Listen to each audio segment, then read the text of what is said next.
Professional wrestling is the one true sport.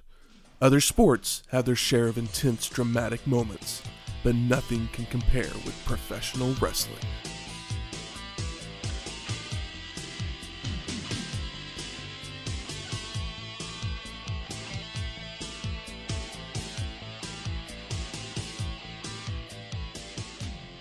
Welcome to Wrestling History X, where three friends come together and talk about the stories behind the matches. I'm Matt. I'm Mike. We'll always love you, Temple. And I'm Superstar Shane. Welcome to episode 78, Clash of the Champions 21. We're back, baby. Woo! Clash can drink, and so can I. I wish that I had even a little bit of ability when it came to singing. Because Mike's not good with yeah, the mic? it's like, like just the Mike will always love you. If I could just have drawn that out. I got nervous. I couldn't sing it. So this was the 21st edition of The Clash, produced by WCW.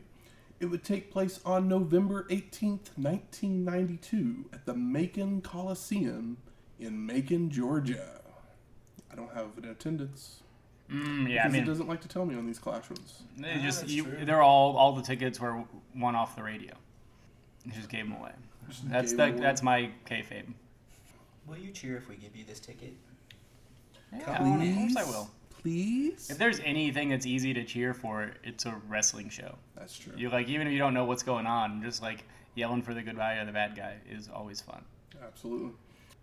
We're back in Georgia, where we hang out quite a lot. Hey, it's the WCW. So it's kind of like Shane's little puzzle. Flair country? It's not Flair country at the moment. Yeah, I'm hoping one day for a Carolina, but yeah. I mean, I know Flair, but like WCW, NWA, Georgia, it's Ric Flair forever. But Shane's food trip around the world brings us back to Georgia. Back to Georgia. And what did you bring us today? Well, the last time we were in Georgia, I made that awesome little grilled pimento cheese and fried green tomato sandwich with bacon that was killer. So I decided look up more stuff for Georgia. And looking around Georgia, they mention a lot of the same things. It's famous for barbecue. It's famous for pimento cheese. I'm going to be honest. When I think Georgia, I don't think barbecue. I don't either, but it's on the list of the foods to check out in Georgia when I was researching. But then I came across this picture, and it jumped off the screen and like slapped me in the face and said, "Eat me." And so I decided, hey, my food takes me seriously when I find it on. My food takes me seriously. But yeah, this place was called Fox Brothers Barbecue. That's what it is. But they have what they call their quote-unquote burger, and it jumped off the screen, and as I said, slapped me in the face and said, "Eat me." It's not your typical burger. It is more barbecue-shaped to form a burger. Chopped brisket, again, topped with some deliciously spicy, creamy pimento cheese, some crispy bacon, some roasted jalapenos. The Fox Brothers one has jalapeno mayo or aioli. So we went for just the roasted jalapenos in place of it because that pimento cheese has a lot of flavor and creaminess and yeah, so it didn't need a sauce. Double down on the pimento. I didn't realize pimento was a Georgia thing either. Why not? If it is, then that's one then of the reasons that I'm loving Georgia. I don't mind continuing to go back. I've never been a big pimento cheese guy, but I've now had two things with pimento cheese that I really enjoy. Most people, when I say pimento cheese, I don't know if they picture like pimento loaf, the old sandwich meat, and automatically that's gross. It turns their... I think that is what I usually think of. Yeah, because I said the same thing to my sister. I said pimento cheese, and she just kind of shrugged up her nose and ugh. It's like, do you like cheese? Because it's just cheese, guys. It's just cheese with, some more flavor. Yeah, I don't eat gross food, so anybody, if I tell you should try something, you should try something. But Fox Brothers Barbecue, their burger recreation, thanks to the work of my friends over at Iron Star, which you can also get a delicious pimento burger from there, only it doesn't come with the brisket. But yeah, try it, have one. If you like spice, you like flavor, it's delicious. Everybody likes it when you go to a restaurant and order off the menu. Everyone loves it.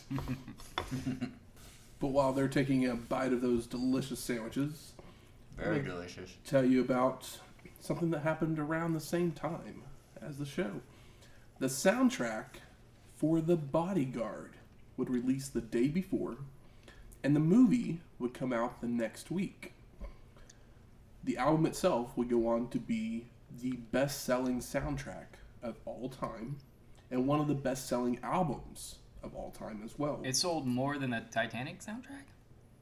Yes. Yes. All right. Because it was... Those are both soundtracks that really only have one song on them, right? Is there any other songs on Bodyguard. Oh, it's like a full Whitney Houston Bodyguard album? is, it's like what Lady Gaga did with the Star is Born soundtrack. Oh, Whitney okay. Houston did with the Bodyguard soundtrack. Except where it for was... that movie was acclaimed, whereas this one was not? Correct. The album sold 45 million copies, won the Grammy for Album of the Year, while the movie was nominated for 7 Golden Raspberries, which is the opposite of the Academy Awards. Yeah, they're the troll Oscars. Yes. Yes. Now, The Bodyguard, I love the soundtrack. I mean, back in the day, you couldn't do better than Whitney Houston. I mean, you could try, but you couldn't quite finish the deal. I feel like there's no way nobody knows that song. Even if you're like 20 years old, you probably still know that song, right? I I don't know at this Really? time. It feels, I mean, I don't know. Did those kids that are listening to music on YouTube, have they done this song, or had they heard that one already? Yeah, is this a TikTok thing that I don't know about? I don't know if they've done Bodyguard or not, I know they've done like Phil Collins and... which was a great one. Yeah. I know that I remember hearing that the song from Ponyo became a big early TikTok thing, which I thought was funny. I was like, oh, a movie that nobody's seen? It's an animated... Yeah, it's like an animated movie. The guy that made Spirited Away. Okay. But Japanese animation. yeah, not a hugely popular movie, but the No. song is adorable. So I guess that's why it was turned into a TikTok thing. I guess so. Like, my general memories, like, I was actually surprised whenever I found out that the movie itself was nominated for Raspberries, because I was like... You assume it's good. I remember liking the movie, but maybe it was just because I loved the soundtrack. Yeah, I mean, the soundtrack built it up a lot. I know the one song. Every time I, like, I Will Always Love You, I did that picture of Whitney Houston, like, just in the dark, like, illuminated by light with her, like, like, short haircut and, like, a blazer on or whatever it is. It's like, oh, like, it's burned in my memory. Yeah, I mean, the soundtrack, it just kept kicking out hit after hit after hit. You got, Really? obviously, I Will Always Love You. You got Queen of the Night, which that's the one that always jumps out at me. That's a great because song. I'll have to listen to the soundtrack. I only know the one song. It's got this rockin' beat to it, and I mean, it's basically Whitney Houston. Did you ever see the Janet Jackson Black Cat? Do you remember that song? Yeah, we Yes. talked about We that talked song. about it. We talked about how that He song doesn't exist. That song sucks. He did not like that You song. didn't like that one? Okay. Okay. Well, But then you I might mean, not like this one. I think but it's it because has that song the doesn't have a same- hook. Like, Black Cat doesn't have a hook. This one, just has that same, only it's Whitney Houston done up as this, mega celebrity in the movie on stage, and this. I'm down with the rock Bright lights vibes, and- not down with the song not having a hook. Come on. Then the I Have Nothing song. I'm trying to think of what else was on there. Those are the 3 that are jumping out at me. Yeah, well, you can't go wrong. This one. tomorrow morning with my cup of coffee, I'll Christmas bust in the earbuds at work. 1992. Shane got his first CD. Oh, is your first CD? and It was the Bodyguard soundtrack. Hell yeah. So What did you play it in? Boombox? That's You when probably I got didn't my have. first CD player too. Yeah, so- the portable CD player was trash this early on. You have to wait till you get it was a the skip boombox. tech or whatever, because early portable CD players were just no good. Yeah, the disc would just fall out.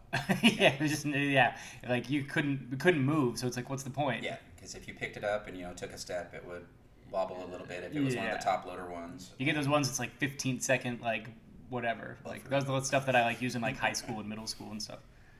Well, let's head off to the show. We get the logo for Clash of the Champions coming on the screen before a video package is shown with narration hyping the matches for the show. We then go to Jim Ross and Jesse the Body Ventura, who welcome us, and they hype up the matches some more before sending us to another video package. Yep, and I already noticed the crowd was pretty lively. Absolutely. Just saying. So this video package would show Paul E. Dangerously weighing in. Paul E. the man, dangerously? Not the woman. No. And he's saying he will weigh 188. But the people measure. I mean, Paulie's weighing probably him, this is him in the best shape he's ever been in, but still probably a little over 188. But they say he's 192. Oh so my he gosh! throws his jacket off, and we get Paul E wearing some green underwear so he can reach his target weight. Paul dad bod dangerously. People still his dad bod still. I mean, it was stupid in the first place, but this is a good excuse to bring up that relic of a joke. That's not a dad bod though. Dad bods are like fit with a little bit of a pudge to them. Oh, Paulie's just like, I don't know. I It looks ate, better but than I I lost do. weight, but I didn't work out, so it's just here. Well, a dad bod expert, Shane O'Mac. Hey, can I say I like a good dad bod? So Madusa then steps on the scales and she's at 144. But the entire time she's on the scale, Dangerously's behind her, just like yelling at her. And how is Madusa 144? I guess she's muscle. she's beefy as fuck. That's for sure. Yeah. It's in those wonderful strong thighs of hers. That's what I was going to say. But she gets tired of hearing it, so she just jumps off the scale trying to attack him, but security keeps them separated. Save it for the ring. Like, Paulie is so good. We all know this. He's great. But Madusa's also so fucking good. Absolutely. Mm-hmm. We then go to Tony Schiavone, who's with Cowboy Bill Watts, and he doesn't really say anything other than thanks for watching. Yeah, has he ever said anything in his life? I mean, he usually gives us some news of injuries or some bullshit rule change that he's putting into place, but well, we cancel all he makes Gordon already, Soley look like Jesse the Body Ventura. That's true. I like that. We then go to Teddy Long and Michael P.S. Hayes, and they hype up the matches some more because I don't know if you guys know this, but they're now announcers on some of the TV shows. Yeah, so that's why they're learned that here kind of loosely as it went on. Yeah. I was like, okay, well, PS is backing off out of the ring, and I feel like it's been a minute. Like, Teddy's just so in and out all the time. Yeah. That it's like, did I see him recently, or has it been a while? Because it's never that long of a wait, but sometimes he's just gone, and then you forget about him, and he shows up, you're like, it's Teddy, I love Teddy. All he has to do is he's just got to show back up, and he has to say the word playa, and it's like he's been there, never left. I miss Ref Teddy with the, like, thin hair drape, the skirted eggshell. And one of the matches they're talking about contains Erik Watts, and Hayes has a great line here where he says, "Watts, I'd hate you even if your last name was Hayes." It's so good. Erik Watts is the fucking worst. It's like the downfall of 90s wrestling started with... I mean, I'm about to find Erik out, Watts. so I guess we'll work our way through it. Teddy then gives us some late breaking news and tells us that Brian Pillman has suffered a knee injury, but he's at ringside right now. And we go there, and with Jesse there with Pillman. Ventura says last clash, it was Brad Armstrong who was hurt, so he couldn't wrestle. We remember that promo. And Brian says, now I understand what he was going through. Oh, you little weasel. Armstrong then storms down to ringside as well. Pillman makes a public apology for the way he acted, telling him if it would make him feel better to go ahead and slap him. The worm has turned.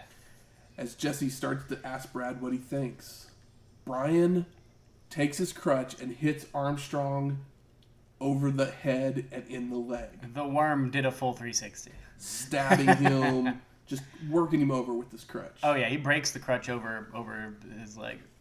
All of a sudden you hear Pee Wee Anderson, who's the ref in the ring, yell, "I'm going to have to disqualify you." And Brian yells back, "You can't disqualify me. The match hasn't started yet." And this is when we find out about the match. I love that the microphones caught that too. Yeah. So the first match, Flying Brian Pillman versus Brad Armstrong. Pillman hits a knee lift as the bell rings, starts chopping away.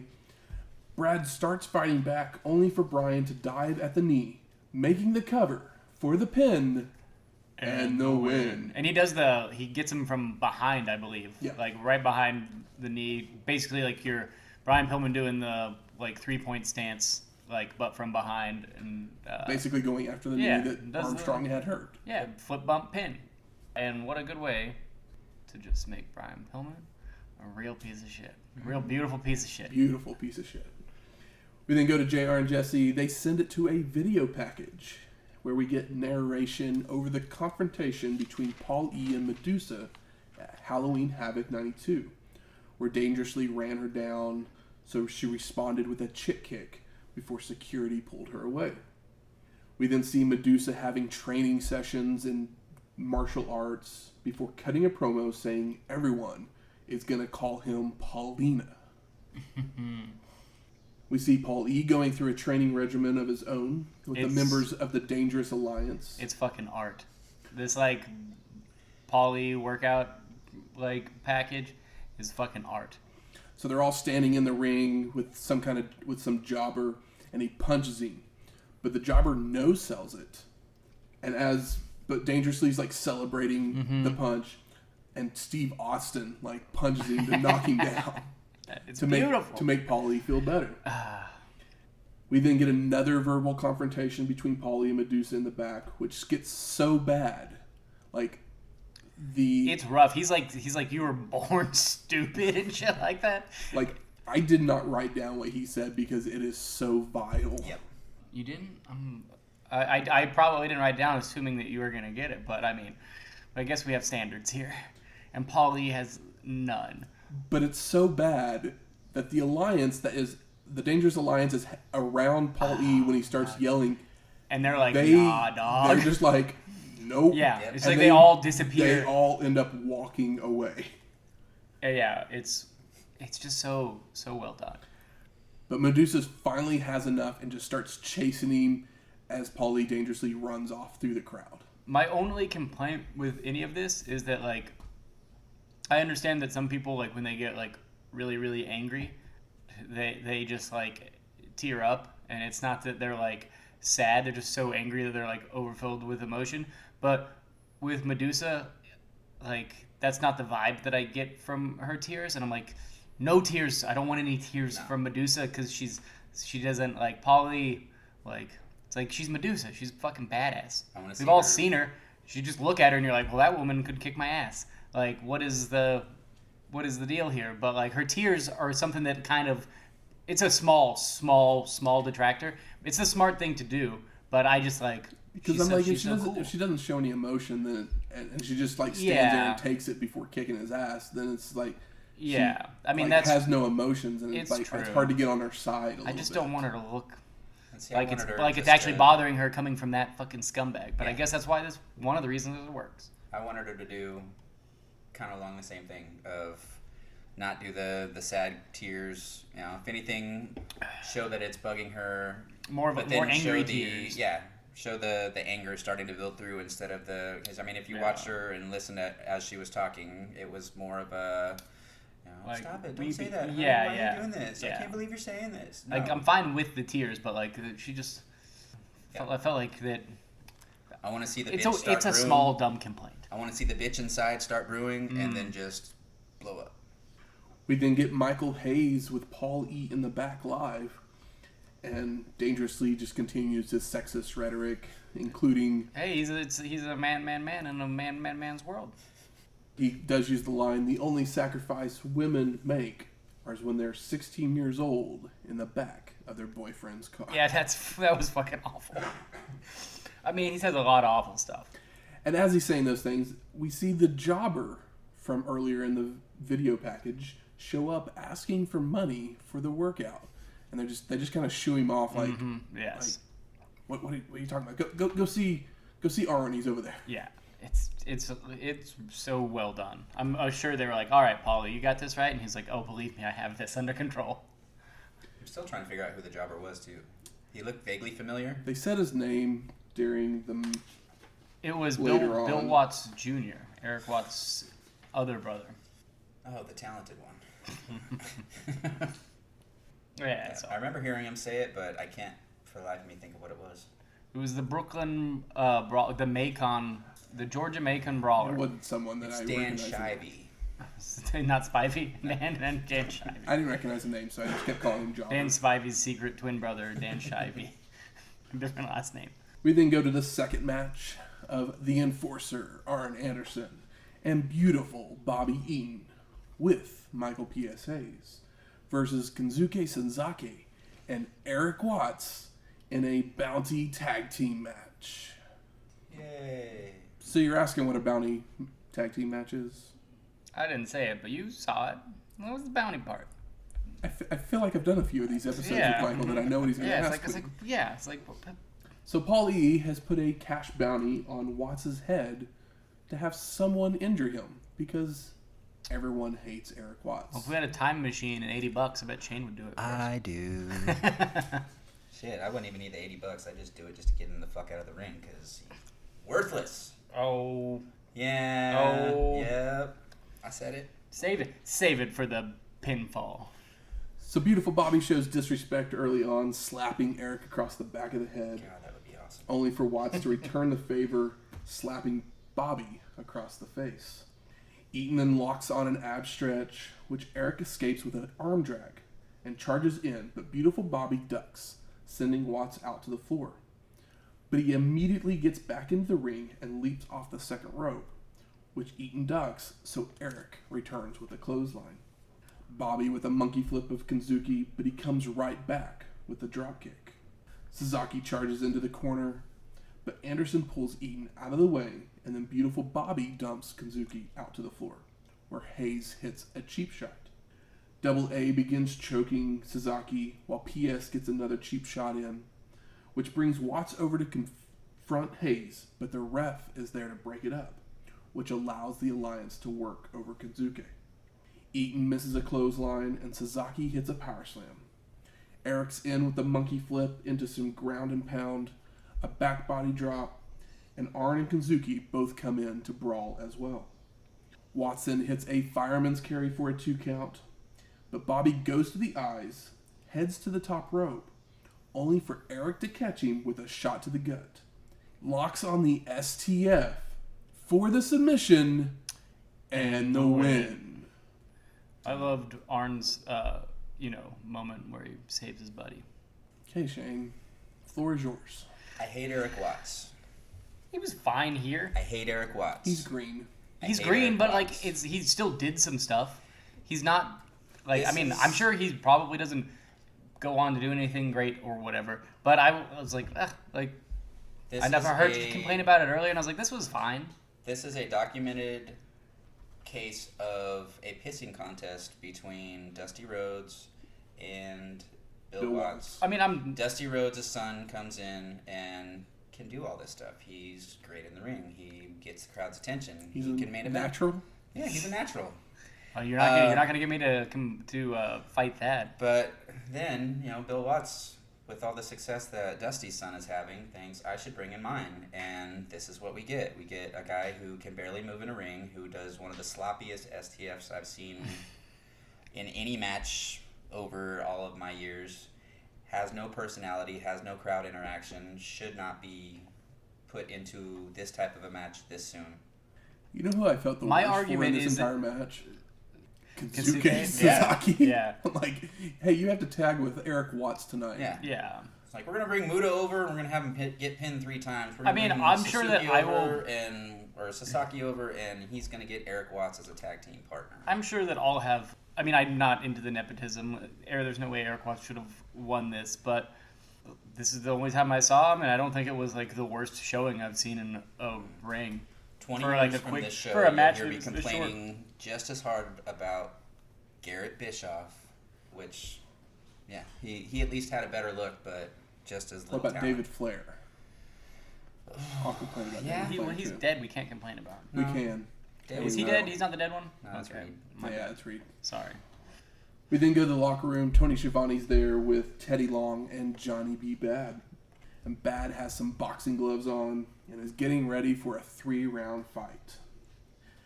Did you know that he's a bad man? A bad man.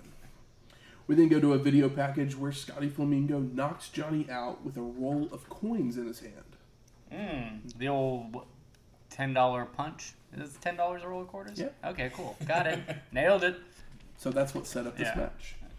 $10 punch. Tony's then with Scotty in his locker room, and we get Vinny Vegas, Diamond Dallas Page, and a guy who looks like Don King from the back. Oh, He yes. was kneeling in front of Scotty, but which appears to be like jerking him off in the process. Oh, come on. Did you watch? It did look kind of weird. I mean, it was weird, but I knew he wasn't trying He's to on his show. knees in front of him, and all you see is his hands. You can't see his hands. You can see his arms moving, and just I'm assuming he's like He's tying the gut gloves. punching He's or tying something. the gloves No, up. Scotty's got his hands up. So that's the thing that's creepy. Maybe Scotty was. It's like the was guy's supposed to ribbing be this like poor man. punching him in the stomach to I get mean, the abs ready. I mean, Don King. Sorry.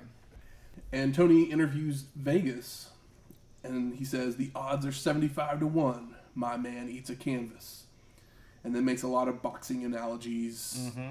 And So eat the canvas. Does that mean loses? yeah, Yeah. he's the 75-1 underdog. He's a in real. this match. Okay. We in the business we call it a mat muncher. Is that what you call it? I don't know. I just made it up. He's eating the canvas. He's a mat muncher. So we're off to our third match. Johnny B. Bad with Teddy Long versus Scotty Flamingo with Diamond Dallas Page and Vinny Vegas in a boxing match. JR asked Jesse if he had anything to do with the choosing of the ring girl, because if he did well. See, those comments worked back in 1992 as opposed to 2020, JR. And they let us know that there will be 3 2-minute rounds with a 1-minute rest period between each. I love boxing matches in the middle of wrestling shows. Bad gets a lot of jabs in early on that send Flamingo out to the floor, which I was just like, did we not rope off the rings off? I was like, It's not a real boxing Yeah, I match. didn't think about that part. Yeah. once back in, Johnny continues to dominate, knocking him down once again, until Vegas gets on the apron to distract the ref, allowing Scotty to clothesline Bad. Johnny's back up and Flamingo is throwing haymakers until Bad regroups, bobbing and weaving his way, knocking Scotty down again. But he's saved by the bell. So during the rest period, we see a shot of DDP filling Flamingo's glove with water. Yes. Smart. Not sand or quarters. Smart. Water. So when the bell rings, Scotty's even having a hard time getting up from his stool because Yeah, that glove's heavy. He got beat up, too. he got beat up in that first I mean, yeah, round. like, Johnny B. Bad is He's a Golden Gloves winner. he's twice as big as... He's also... I believe they say he's from Macon, Georgia, which I don't know if that's real. Is old Marky Marrow from there? I mean, it doesn't matter. But I was like, maybe they're just trying to get people to care. No, But, yeah. yeah. I want to say it. I'm trying to like play back the ring entrances in my head. He but I'm said hearing he Macon, says he Georgia. does, yeah. Yeah. Is this our first Vinny Vegas? I guess no, he's... No. No, that's not true. Because, I mean, I know we did the Oz thing, but... Yeah. We've seen Vinny Vegas. Yeah, before. yeah. He wrestled against, or was he with? He just hasn't been super active. I'm having a vision of him in the ring with Ricky Morton. Yes. Yeah. It I was couldn't that- remember if that was It him. was on the show. It was on one of those shows where they told him that they had a really good match. It was the Liger Pillman Oh yeah. match show. If you have a good match, you What get was a it? bonus. Is it Super Brawl? The one show that we really, really liked, and then the guy left afterwards. Yeah, that match. Yeah. That show. Thanks, guy. So Johnny just starts continuing the attack in the second round with Oh, yeah. more jabs and starts to wind up for the big KO. But DDP distracts him from the apron, allowing Flamingo to get one good swing in. Water which shot. Knocks Bad out Good for shot, the too. win. Yeah. Man, I love Flamingo's boxing shorts here. They're super cool. I did not like the blush on Flamingo's cheeks. Yeah, I was like, oh, he's got makeup on? All right. I guess he's just trying to, go tit for tat with... Cheek to cheek with old Johnny. Uh-huh, yes. We then go to a video package showing highlights from Starrcade 1991. Wasn't that a great show? The toilet bowl? It goes through the random drawing and how unpredictable it could be by showing Sting and Abdullah the Butcher having to team again against Brian Pillman and Bobby Eaton. It's the longest promo for a thing that happened like a year ago. And it's not even really... Like, they could have accomplished it in so much less time.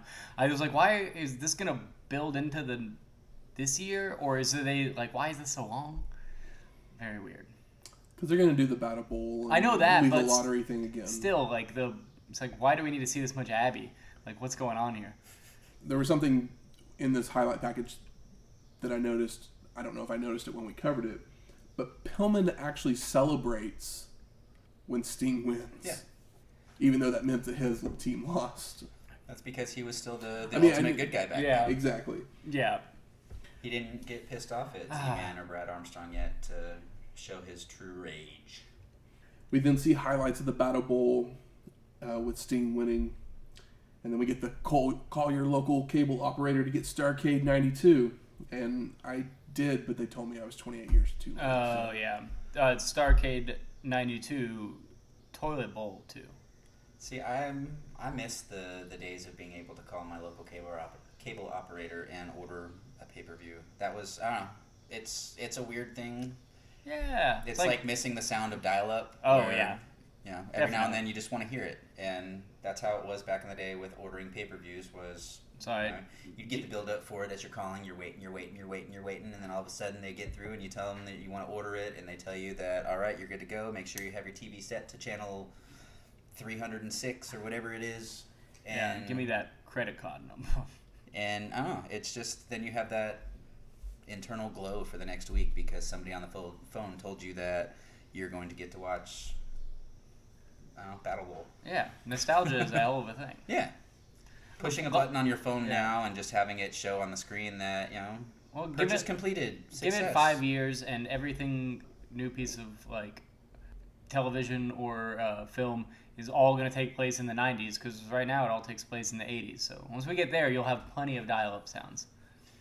I'm anticipating, you know, they've got Glow going right now on Netflix. I wonder if we're going to get, like, Raw or Nitro or something like that. Or your ECW version of Glow. I don't think so. Glow also stopped being about wrestling pretty quick. Because wrestlers are more than just their characters. You got to show the backstory. I mean, yeah. I like the show. It's a soap opera. I like soap operas. And this is our review of Glow. It's good. The third season got a little wacky. If old Zach and Donald can talk about Star Wars all the time, then we're going to talk about everything else. Again, I'm throwing out another podcast shout out to my celebrity friends, Zach Braff and Donald Faison, who obviously listen to the show every week, and you should too. Jesse Ventura and Missy Hyatt are then in the ring with a tumbler. It's our favorite part of the show, guys. Oh, yeah. Why? Because Missy's here? And they draw the first names for the two teams for this year's version of the Lethal Lottery. It will be Cactus Jack and Johnny B. Bad. And then a split screen comes on, but I couldn't tell who was in it. I was trying to figure... I saw Paul Orndorff. He was the old guy in the center. Was he really? Yeah, because I remember he came back around this time, but I couldn't figure out... There was two guys to his left. One of them was wearing a mask, but I couldn't tell who he was or the guy behind him. The blonde guy next to him, at first I swore that was Steve Austin, but he I don't think was with Paul Orndorff at the time. I might be wrong. I don't know. But they'll be matched up versus Dangerous Dan Spivey and Heavy Metal Van Hammer. Ooh. Well, we know what won't be a good opening match. We know what'll win. We also know that this is happening before the show.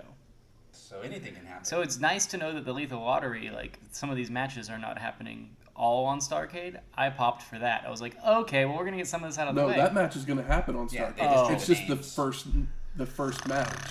I thought they were going to get some of this out of the way before that. I'm wondering if this was their only, like... So this is your random teaser? draw. This Cactus is their Jack? teaser. That's your teaser? This is their teaser to be like, oh, guys, You gotta get this this is show. what Lethal Lottery's all about. Yeah, Cactus Jack and Johnny about This kind of match right here. Yeah, because, my God. Yeah. I like Bad and Jack, but still don't care about them tag teaming. We did get an ad for WCW Slam Jams Volume 1. I tried to see if I could find this CD on the internet, like, for purchase, just to see a physical copy of it. Pretty sure it doesn't exist. Like, it is non-existent. You can listen to the whole thing on YouTube. Yeah, that's there, but, like, just a physical copy you'd imagine would be out there just to, like, see photos of, and it's just, like, non-existent. So, like, they send it in in like a paper sleeve, like in the mail or something. When the number 2 wrestling company in the world with the worst absolute music for all of their superstars decides to put out a collection of music. This is an album that has like lyrics and stuff though. Oh, it does, but yeah, they're so just it's different. The little bits that they played on the commercials were just as bad as the shit you hear when people are walking down the ring. I think that we need to do a listen along where we listen to it and then talk about the songs. What type of alcohol will we have with that? Because I'm gonna need a lot of it. An Alabama Jam. There we go. We'll bring back all of our stuff we've all had. Our previous cocktails. We'll bring back the Bushwhacker. We'll bring back the Jaeger bombs and the Scarlet O'Hara's. The Scarlet Letters. Just down each one while we're I mean, I think there's 12 songs, so I probably need 12 drinks. Yeah, but I think once you get the first chorus, it'll be just a sing-along. That's fun. Or will it? I mean, I don't know. Some of those songs are pretty bad. Yeah, where's PN News when you need them? Hey! Ho! So we're off to our 4th match. Cactus Jack, Tony Atlas, and the Barbarian versus Ron Simmons and a mystery partner. The world's strongest man, Tony Atlas? In a Ghetto Odds match. What the fuck is I didn't catch that. Gary Michael Capetta did say Ghetto Odds. What does that even mean? It's a handicap match. Oh, I guess, yeah. Because it's Ron Simmons, Tony Atlas, and a mystery partner who are black. So you have to use the word so ghetto. So they said Ghetto Odds. Yeah. Yeah. I was just like... Come on, guys. Really? You just call it a handicapped match. Mm-hmm. So the last time we saw Tony Atlas was as Samba Simba at Royal Rumble 1991. See, I was trying to remember if he had been Samba Simba yet or not. I couldn't remember for sure. That was episode 52. I don't even remember. Go check that one out. I don't even remember. He was probably in and out. Yes. I mean, that's basically the character of Samba Simba was in and out. So Simmons and his partner run down to the ring to attack the others, with Ron knocking Atlas and the Barbarian out of the ring, while the mystery partner would drop kick Cactus Jack. JR and Jesse have no clue who the mystery partner is. Which is kind of wild. Did either of you know who it was before they told us who it was? Yeah. I did. At the time, back in 92, I did not. But then, you did know who it was? Yeah, that little face. He's got such a tiny little face. Okay. And always that flat top. Yeah, back then I hadn't seen him before, so he was new to me. But then I also one of the best the next few years. Best names, like wrestling names. Absolutely. That one, yes. What happens later? No. So Jack and his compadres are regrouping on the floor when the partner hits a tope to land on top of the trio. And JR tells us that Simmons' original partner, Robbie Walker, was out injured. Somebody we also don't know. He just ends up being a jobber throughout his entire career. So once the match finally... partner to pick for a world champion. Well, he was black as well, so... But this guy's got moves. This other guy's, Let's just say this guy gets over with the crowd. Yeah. He's doing Pillman stuff, but he's a little bigger than Pillman. Once the match settles back in, Simmons clears the ring again, dragging Barbarian, drop-kicking Atlas, and hitting a spinebuster on Cactus Jack. The mystery partner comes in, flipping out of a suplex attempt from Jack, and hits multiple forearms, and leaps off the corner with a moonsault that catches Cactus Jack by surprise. It kind of looked like he was expecting crossbody instead of the moonsault. Yeah, our mystery partner, while extremely athletic, has some sloppy moments here, but he gets a pass because he's flipping through the air. The crowd's kind of like, whatever, holy crap, who is this guy? Like, what is going on right now? Yeah. Technically, he's quote-unquote new, so... Another drop kick by the partner before Simmons comes in to faceplant Jack. Goes for a drop kick, but Cactus Jack holds onto the ropes to avoid. Barbarian's in with some elbow drops, and Tony's in to hammer away on Ron. Jack's back in to lead a triple team on Ron. A back body drop by Barbarian, and Cactus Jack off the second rope with an elbow drop. But Simmons gets a boot up into the chin, crawls to his corner for the hot tag. The mystery partner flips into the ring, hits a spinning heel kick to Atlas, drop kicks to everybody. Oh, yeah. A Pier 6 breaks out with Ron giving a double noggin knocker to Barbarian and Jack, while Tony tosses the partner out to the floor, allowing them to triple team Simmons. Barbarian goes for the kick of fear. Not the kick of fear. But Ron moves, so Atlas gets nailed. Simmons then clotheslines both Barbarian and Cactus Jack to the floor, while the mystery partner does a 450 splash. That was wild. Way ahead of his time. For the pin and the win. And new mystery partner. 450 champion of the world. Jesse catches up with Ron Simmons at ringside and asks, "Who is this guy?" His actions speak for themselves. This man has what it takes to go all the way to the top. His name is Too Cold Scorpio. To Green Scorpio here, but, you know, he gets colder as time moves on. Scorpio then challenges the entire locker room. Hell yes. Step up to the plate. Yeah, his, promo is, kind of shaky, but just, him challenging everybody is, some big dick move I can get behind. Especially after you just did a 450 to, as in your debut. Yeah. Come on, We guys. know Eric Watts is trembling in his boots in the back. Oh, yeah. Eric Watts is probably yelling at his dad to fire this guy. We then go to a video package about the tag team of Z-Man and Johnny Gunn. They walk into a department store where they are met by my some very God. attractive young ladies This rocks to so help them hard. try on clothes, They're measuring the men. measuring the back, and all of them were just like, wow. Yeah. They are, glassy and glitter-eyed for Z-Man and Gunn. I mean, you know. Of course, they're in the changing room. This with isn't Cactus Jack. a That couple they're of fitting. ladies helping them out there as well. Yeah. They're fitting them for boxers. As they're leaving, all the salesmen leave with them arm in arm, as they are the hottest new tag team.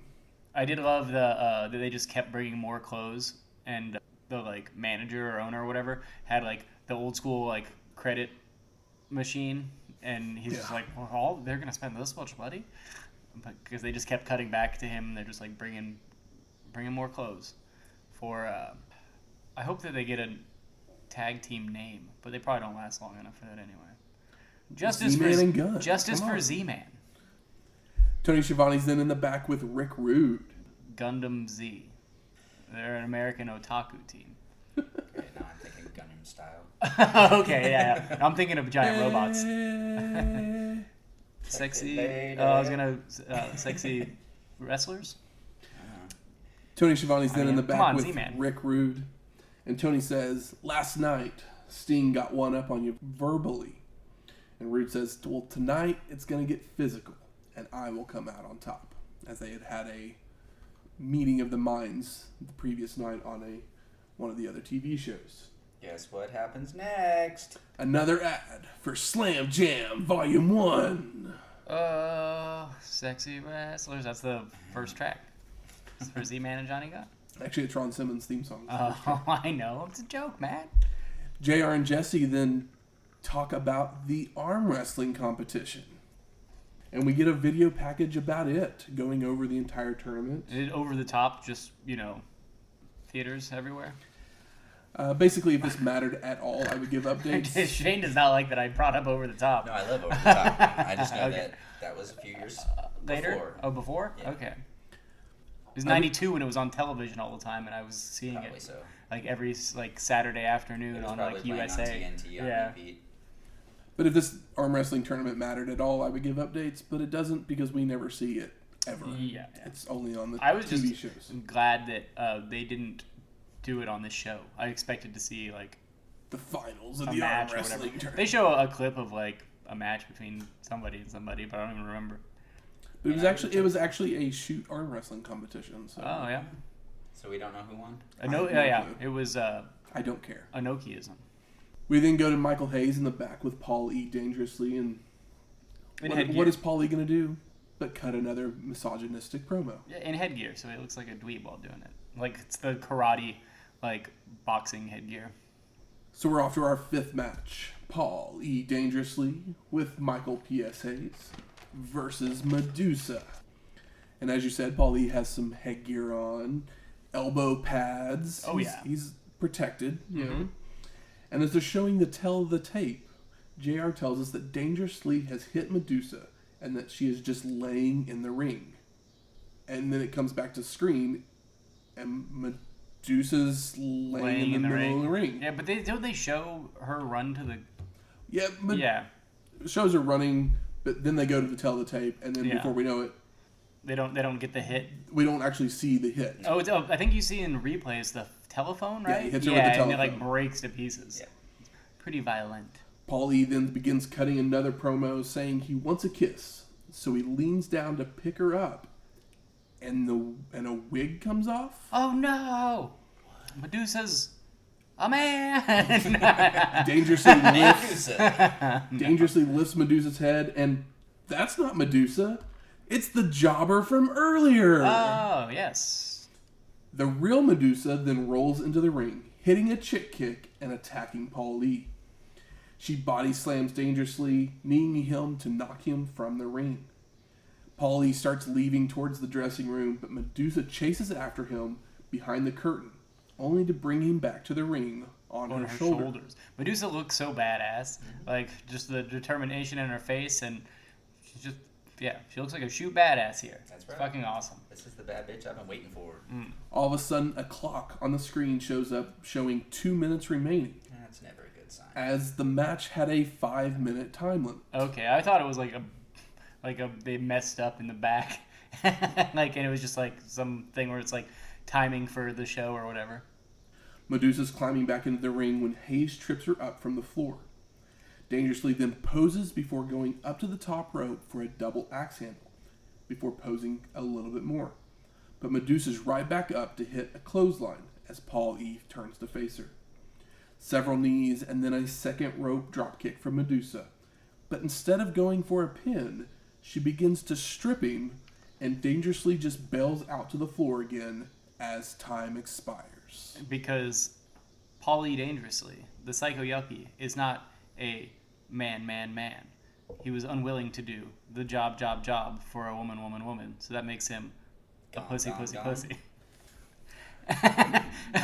Gone. As this would be the last time we see Paul E. in WCW. And that's actually pretty sad. I mean, I know he goes on to considering things, the next thing we see, man. Yeah, I'm okay with it. Yeah, but I mean, this was some of the best stuff that he's done in WCW. Absolutely. Yep. Absolutely. He went full Paul E. right towards the end. Yeah, like this, it makes sense where he goes from here, considering how gnarly this was. 92 was definitely the year of Paul E. Yep. The year of living dangerously. We then go to a video package for the King of Cable tournament. Ooh, so they tell us about one tournament and then tell us about another tournament. Yeah, but this one's about wrestling. Yeah, this one's actually wrestling. And we see highlights shown from the tournament giving us a recap of how we've gotten to the semifinal matchups. And they tell us that the final will be at Starrcade 92. We then go to Tony Schiavone in the locker room with Big Van Vader and Harley Race. And Vader will face Dustin Rhodes in one of the semifinal matchups. Not on this show, though. On WCW Saturday Night the following week. Mm-hmm. Vader then says, it's not if I'm going to win, it's who will I put in the hospital to become champion. Hell yeah, Vader. Vader. Hey, you guys, do you want to know the results I found? Yeah, let's hear about those arm wrestling Arm results. wrestling contests. Oh my gosh. All right. It was the first strongest arm contest. Wrestle War. Held in 1992 in November and December. The first round saw Ron Simmons defeat Stunning Steve Austin. Barbarian with Cactus Jack defeated Arn Anderson. This all checks out shoot-wise. Van Hammer defeated Vinny Vegas. Oh, good Vader on you. Good on defeated you. Nikita Koloff. So in the semifinals, we had Ron Simmons against the Barbarian, and Ron Simmons won. We had Van Hammer against Vader, and Van Hammer won. Oh, man. Which puts Van Hammer is a fucking beast when it comes to this arm wrestling. Metal, man. Van Hammer and Ron Simmons in the finals. Any guesses who won? I'm going to put my money on Van Hammer. Michael? I kind of want Van Hammer to win.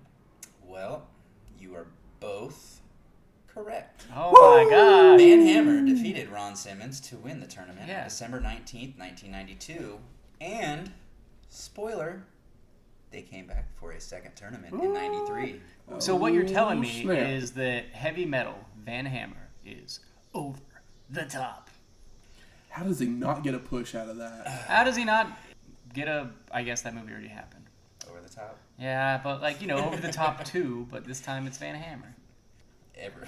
Over the top two, through the middle. yeah, the mid-card blues.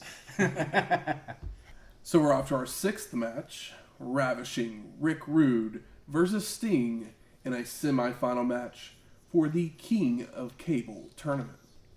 There is a 20-minute time limit on this match, and if it goes the distance, there are 3 judges to help decide the winner. Do we know if the other ones went the distance and had judges? I have no clue. Yeah, I was just curious. Yeah, no idea. The judges for this match are Larry Zbyszko, The Cruncher. Hiro Matsuda, and Ole Anderson. Somebody The needs ref. another paycheck. Rude takes the mic and lets us know all about those fat, out of shape, Cut the music. Sting loving sleaze bags. I mean, Rude's got the abs, but Sting's got the face. And, what do you want to look at every day? I mean, I'm not going to lie. Rude's kind of got a face, too. He's not. He's got dad face. Sting's got boyfriend face. I do like a dad bod, so... He definitely doesn't have a dad bod. Yeah. The Ravishing One starts off with multiple head slams into turnbuckles and starts working on the back of the Stinger until he retaliates with a pair of gut busters and shoulder blocks in the corner, working over the rib area of Rude. Multiple gourd busters, head slams into turnbuckles before Sting sits down on the back of the Ravishing One with a reverse chin lock before switching to an ab stretch, only for Rude to escape with a hip toss. The Ravishing One on the attack, again with head slams into a turnbuckle, multiple forearms into the back, goes for a suplex, but the Stinger blocks and drops Rude across the ropes. You remember the year of the atomic drop? Yeah. I think this might be the year of the ab stretch. Been noticing a lot of ab stretches. Well, 92's almost over, so... Well, it's the second half, maybe. Maybe it took this long for me to notice it. Sting suplexes him again across the ropes, and the Ravishing One gets caught up, while Sting goes out to the floor with kicks to the ribs. Both men are now out on the floor where the Stinger goes for a splash, but Rude moves out of the way, and Sting nails the steel guardrail. It's pretty brutal. It's a rough one. Back in the ring, the Ravishing One comes off the top rope with a single sledge and makes the cover, but the Stinger gets his boot on the ropes. Multiple body slams, Rude continues to work on the back and hits a vertical suplex. Puts the chin lock on, but as Sting tries to stand up, the Ravishing One goes to pounce on his back, but the Stinger moves for Rude to bust his tail. Sting starts firing up with chops, goes for a body slam, only for his back to give out, and Rude lands on top for a 2 count. Don't forget, the Rick Rude does the pose. Arms behind the head. Grind. Yes, but he sells his midsection. He can't quite do it. Absolutely. Because Rick Rude, you've got to hit him in the abs. Right. And in this match, hips with bruised abs. Rick Rude's definitely got to hit Sting in the back. This is a light limb match, but they're not limbs. It's, your back and They're your body midsection. parts. Yeah. Attacking a body part. Mm-hmm. It's good scientific wrestling. Yes. I'm all about it. The Ravishing One starts whipping Stinger corner to corner before hooking on a bear hug with 5 minutes remaining. Sting keeps trying to fight out, but Rude just keeps coming back to the bear hug until a whip reversal by the Stinger, where he locks on a sleeper, only for the Ravishing One to escape quickly with a jawbreaker. Rude then slams Sting's face several times into the mat as we hit 2 minutes remaining. And don't forget, the Rick Rude blows a snot rocket onto the mat. It's pretty gross. The Ravishing One heads up to the top rope, only for the Stinger to meet him, press slam him off, and follows with a pair of atomic drops and a face slam for a near fall. 1 minute remains as Sting heads up to the top for a flying crossbody for a 2 count. No. Goes for a second one, but Rude catches him in the gut on the way down. The Ravishing One then attempts a Rude awakening, but his ribs are hurting way too hard. After a couple knee lifts, Sting had to work it in first, remind you. Right. Which allows Sting to escape, knock Rude into the corner, and hits the Stinger Splash. Stinger looks to lock on the Scorpion Deathlock, but time has expired. Womp, womp, womp. Man. The ref then goes around to all the judges, collecting their decisions. Michael, who do you vote for? Sting, because he had his finisher on when the time went out. Shane, who do you vote for? I gotta go for Rude. I'm not saying, like, who I think would have, like, but, like, I'm giving my... It's tough. It's good shit. Matthew. Rude should have won. But the only reason, I guess I'm thinking of, like, if there was no time, I think that Rude would have tapped here because, you know, just... But there he's about was to a get time fresh. limit. I know. Got to play within the parameters. Rude got more offense in, so, Think like, back. in that respect, yes. But I was looking at if, like, this went to a finish, Sting has him right here, dead right. Think back over the years, though. How often do you remember seeing Rude tap out? Well, I didn't get to, unfortunately. I have no memory. of If Rude judge-wise, it's Rude. But I was looking at it from a different perspective. And I'm not right to It's do fine. it. It's okay to be wrong. So we get the judges' decisions. Let's see if they agree with us. Matsuda votes for Sting. Zabisco for Rude. And a boy there. And Ole for the winner and advancing to the finals. Sting! It's because he had a death lock on, man. If it was like another 30 seconds, Rude's But tap. there wasn't Rude's 30 tap. more seconds. There wasn't. He That's didn't the argument. technically- That's why this is good. He didn't technically have it on, though. He was stepping into it. He's stepping into it, but he He could have just as easily been pulled over into a small package. He also, his back could have given out Could have. because, you know, you got to crank that back to get the death lock on. As That's the, why this rocks. As the Stinger celebrates, the Ravishing One attacks him, only to receive an atomic drop to force him out to the floor. And then we get our 7th match. Don't forget the Slam Jam ad. Was there another one there? Oh, yeah, of course there was. There probably was. It doesn't Probably matter. tuned it out. Ricky, the Dragon Steamboat, and Shane Douglas versus the Natural Dustin Rhodes and Barry Windham for the unified NWA and WCW World Tag Team Championships. And this is technically face versus face, even though there's dissension in the ranks over between Barry and Dustin. Yeah. Rhodes and Douglas start us off with both men going for quick pin attempts.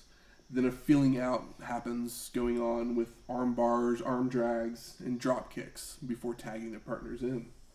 And JR brings up that Dustin and Steamboat had won the titles 1 year prior at a Clash of the Champions, which we covered. Yeah, that's when Steamboat comes out with the incredible hokey dragon mask, Yep. and he debuts in one of the best like surprise debuts I've ever I seen. literally believe that was the show right before Shane joined us. Yeah, it Oh was. yeah, but my God, like the crowd going wild for Steamboat, and then Steamboat going, Yeah. 'Cause So cool. I remember Such- listening to the show and hearing Steamboat debuting there and then being on for Me not Survivor shutting up Series about it. 91 and saying Steamboat was supposed to be here, but he left because... Yep.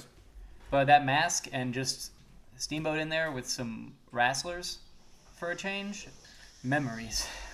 Windham and Ricky both fired up, and they both go for hip tosses, only to be blocked by the other until they end up rolling out to the floor.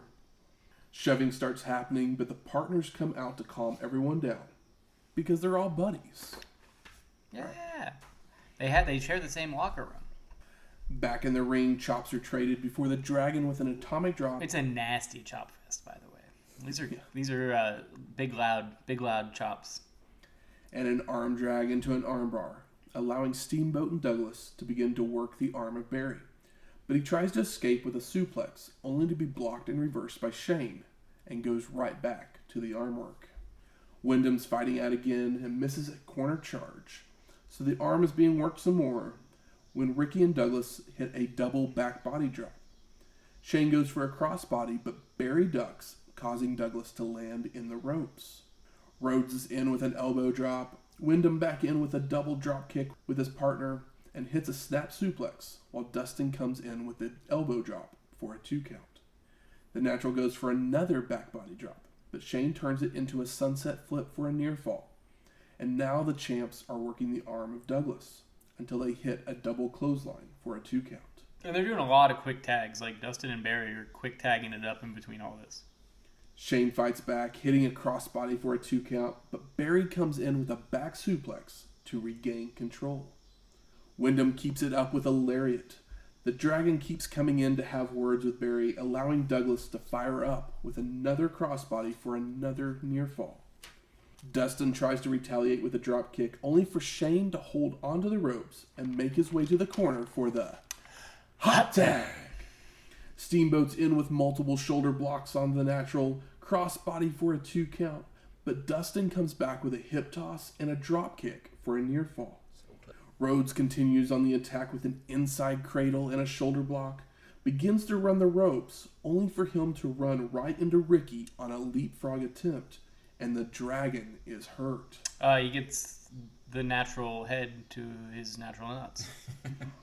Rhodes doesn't take advantage. No, he doesn't want the Instead, pin. He wants checking on his friend. Yes, and you know who's upset about it. But Windham is yelling at him to make the pin. Pissed. Barry finally just tags himself in, blind tags his ass in. giving Steamboat an elbow drop, an inverted atomic drop for a 2 count. And then Shane comes in and Windham tells him to hit bricks. Dustin's trying to calm Barry down, but Windham just hits another inverted atomic drop and a lariat. Makes the cover, but the Natural comes in and pulls Barry off. Oh my god. The two partners start shoving and slapping each other, while the Dragon has rolled over to make the tag to Douglas. So when Windham turns around, Shane hits a belly-to-belly suplex for the pin and the win. And new! Post-match, Barry's on his knees in the ring as Rhodes is checking on Ricky. Dustin goes to lead. Dustin sells this emo conflict so hard. Just like hand on the brow down. Mm-hmm. Like the little kid from fucking Dazed and Confused. Can't keep his hand off his face. Playing with his hair. But Windham starts yelling at him from the ring. So the Natural comes back and they start arguing. And he's yelling like loud over the top of however many people are in that audience. The fact that Dustin can hear him even from that distance, I'm sure he knew he was going to be yelled at, but there's no way that voice didn't make it through that crowd because fucker was loud. Dustin's flabbergasted. Barry turns his back and he's contemplating what to do. He then turns back around, delivers a kick to the gut and a DDT in the middle of the ring.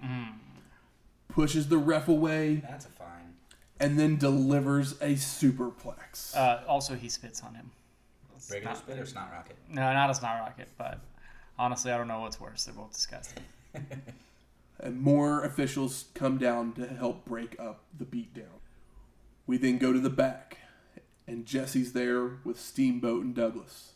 Ricky says we would have loved to have won under different circumstances, and Dustin is my friend. That I left in the ring to get beat up by his tag team partner. Well, they were already in the back by the time. True. Yeah, By the time Dustin left the champions ring. typically leave first. Or not, champions typically don't leave first. The losers usually leave first. Yeah. But we are setting angles up here, guys. Yeah. All of a sudden, Windham shows up, hitting both of them with a steel chair multiple times, Oh my god. throwing them into lockers before security can show up to break it up. And JR says his goodbyes as credits roll. Wild ending. So I ask you, gentlemen, what are your overall thoughts of Clash of the Champions 21. It's good. It had its ups, it had its downs. Hang on. I need to go back to my notes for some reminders here. I love the Paulie Madusa build-up.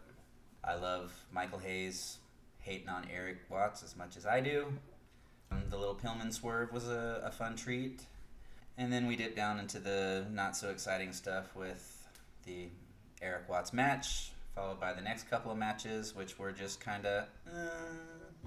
The Johnny B. Bad boxing I could do with or without. It didn't really do much for me.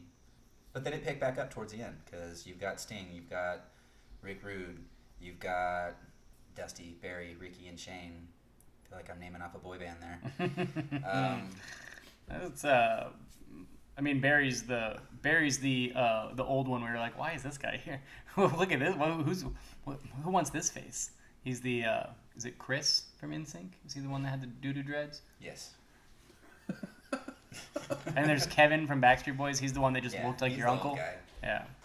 I mean, it started off hot. It gave you some snack breaks and bathroom breaks in the middle, and then it picked up and sent everybody home happy with the last two matches. Well, almost everybody home.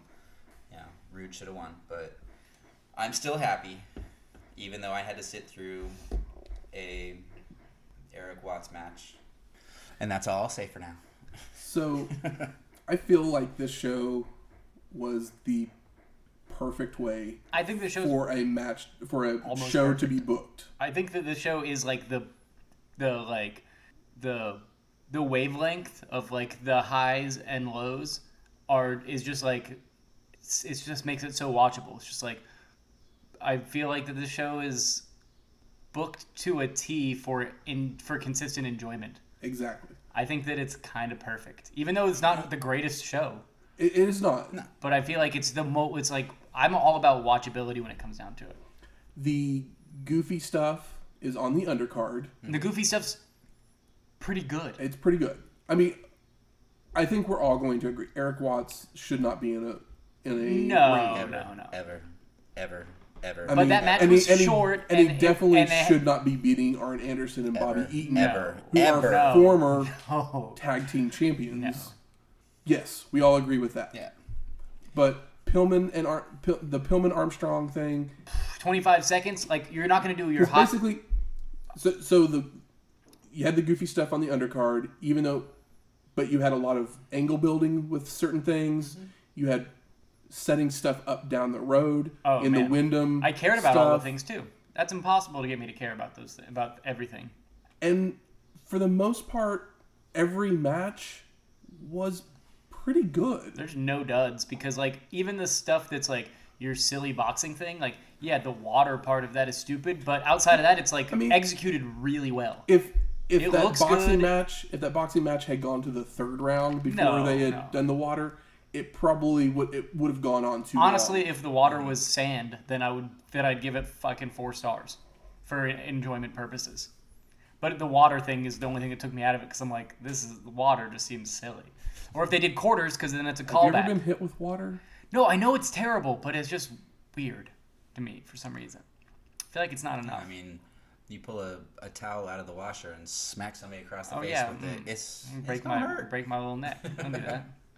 So yeah, I just, like I said, I just feel like the show was just perfectly booked in that everything just kind of flows and we get some fun stuff on the undercard, serious stuff at the top. There's some there's some shows we've watched that have some like matches on them that I think are incredible and I love and they cross my mind. I think about them when I think about that particular wrestler, but some of those shows I don't know that I would have actually wanted to be at because they were like 4 hours long and I would have had to watch a bunch of things I don't care about.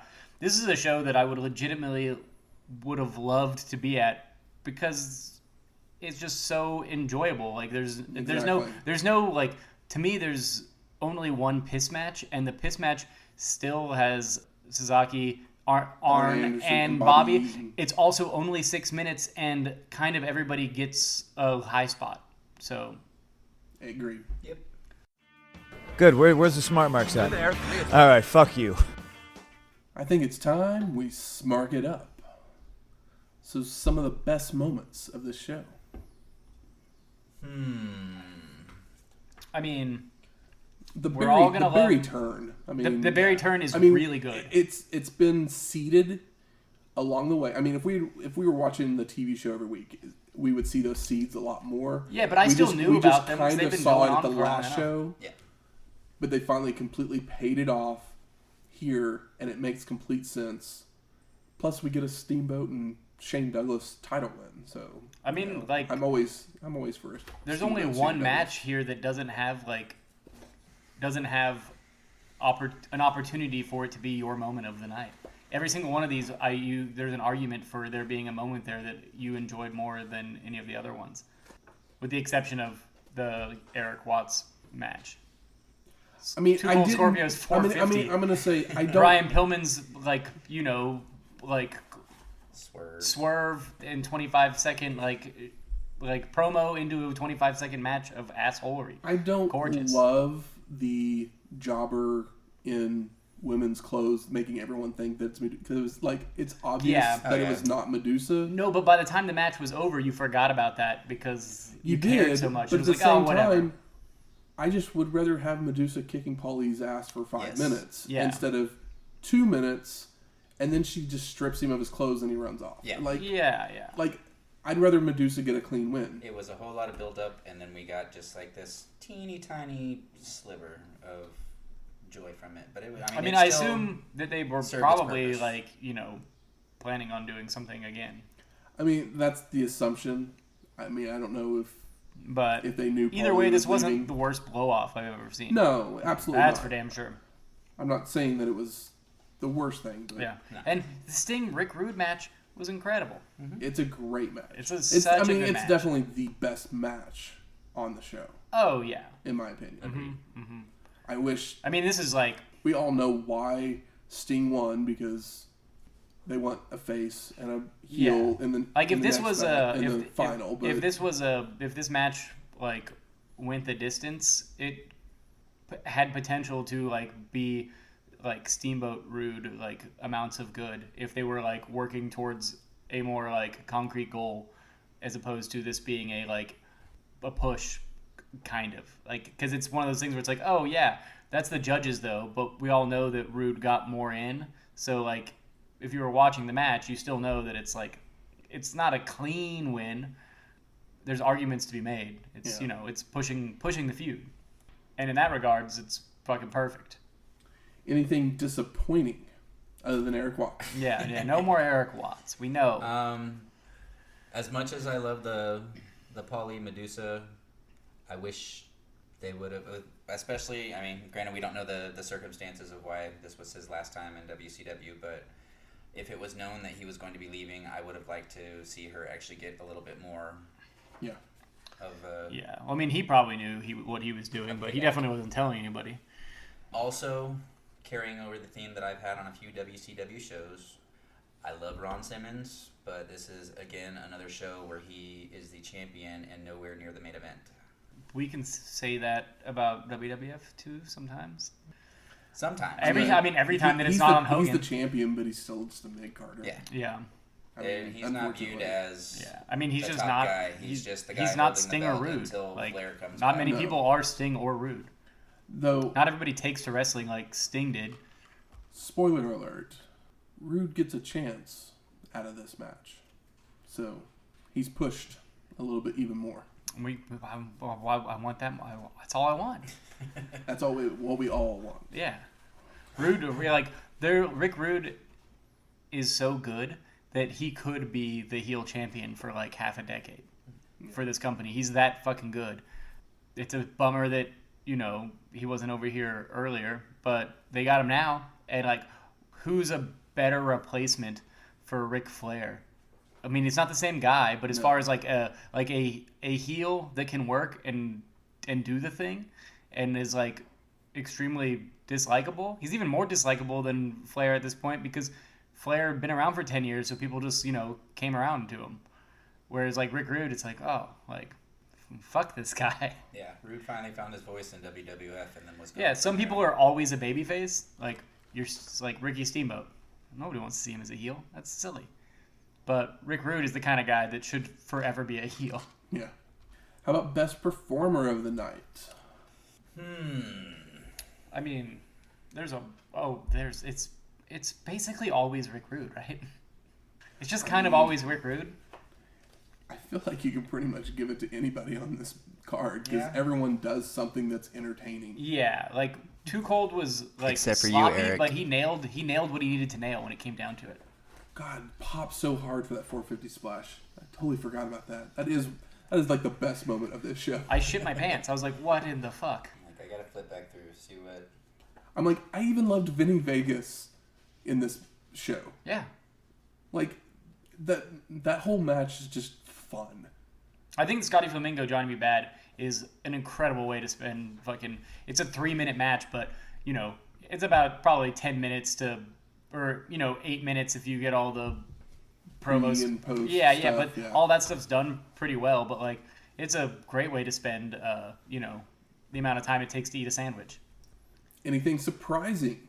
I mean, again, Not particularly. Madusa only getting 2 minutes of time in the ring, really. Scorpio. Doesn't do anything. Scorpio. Yeah. Scorpio, not Scorpio Sky. Yeah, I know. I was like, I almost said that. I was like, I think I caught a little bit of him wrestling last night. Yeah, Too Cold Scorpio showing up was definitely the surprise of the night. I want to go back to disappointing just for 1 second. Mm-hmm. If you're Sting and you know that there's a time limit, and you should be able to hear that the time limit is being yelled at you, why would you go for the Scorpion Deathlock and not a pin after a Stinger Splash? Yep. Because that's not the finish. Okay, throwing my argument against back my face. No, but sorry, that's rude. I mean, Yeah, it's the the same pin- thing I do to you. All the Yeah. The pin. I mean, the pin would have been cool too, but I think it would have been more... because the pin, he could have also like just like behind the backstage politics. For the pin, he still could have like kicked just to like throw it back I feel at like him. that Where it's like would've- you can't really do that in the Scorpion Deathlock. But I feel like that would have made for a better ending to the match if he had gone for the pin and as time expires, Rude Well, kicks out. and then at that point, you guys can't say Because it literally- was rude. Because it literally is... Or, I mean, it was you'd be like, oh no, it's Sting because obviously he just got the visual pin. I mean, Rude kicks out. I mean, you definitely have to have Rude kick out. You can't have Yeah, I Sting guess get the you're right. visual Yeah, pin. it's just you go to the pin. We're down to the last 2 Yeah, he seconds. kicks You know, he kicks when 3, 2, Yeah, 1, he kicks, 2, like, at the- yeah. and like Yeah. as he as kicks he's as coming the down, kicks. as- He can still kick with the he- slap because you can still contest that. Exactly. Because as soon as he does the Stinger Splash and then he goes to lock on the Scorpion Deathlock, I'm like, well, obviously he's not going to tap. Like, if No. I can sit in the Scorpion Deathlock for 10 seconds. Yeah, it's like you could break my leg for all I care. We've already gotten this far. And now for a look back even further into the history of wrestling. The dusty finish. Ric Flair had been champion for over 2 years and had received the new version of the belt, Big Gold, a few months prior, when Flair and Dusty Rhodes would meet at the Great American Bash on July 26, 1986. Flair had already defended the belt 12 times during the Great American Bash tour over the course of a month, but his last defense in Greensboro, North Carolina didn't go his way. Inside a steel cage, the two men would face off, and both would come out in a bloody mess. Dusty would lock on figure fours, hit elbow drops, but eventually a small package would get the 3 count and make Rhodes a 3-time champion. The American Dream would celebrate being a champion until the Nature Boy would come calling for a rematch. Talking about a rematch, that made me want to go back and rewatch that. Like some of those old main events that we covered early in the show, I'm getting nostalgic for them. We were talking off mic about the I Quit match earlier. Tully and Magnum? Yeah, and I was like, I kind of want to watch that. And then we're talking about the Dusty win from '86, and I'm like, I kind of want to watch that. Next week, Survivor Series 1992. Will you survive? We'll see. You know how I feel about Survivor Series. It is our favorite. But we've now covered an entire year, pretty much all with Shane. Hey, Hey. I made it. Because he covered Survivor Series 91 with us. That's right. So, He's gonna make it after all. The music from this I'm week's a real show. podcast American. Music from this week's show is Driver's Death, which is the theme music for Clash, and Opening Ceremony by Color Sound. Driver's Death. Hell of a name. Opening ceremony. That's Ricky's Steamboat That's song. Steamboat right? song, Okay. correct. If you like this episode or any of our other ones, please go out there and rate and review us on iTunes, Stitcher, Google Play, or wherever you find your podcasts at. If you have any questions, comments, concerns, recipes, because Shane's always looking for those. I am. Where's Survivor Series from? Ohio. Ohio. O-H-I-O. You have any of those? I wish I had it named Ohio. Why did I ever leave Ohio? If you have any of those, email us at WrestlingHistoryX@gmail.com or hit us up on Twitter at WrestlingHistoX. That's Wrestling HISTOX. We'll talk to you next week. Laters.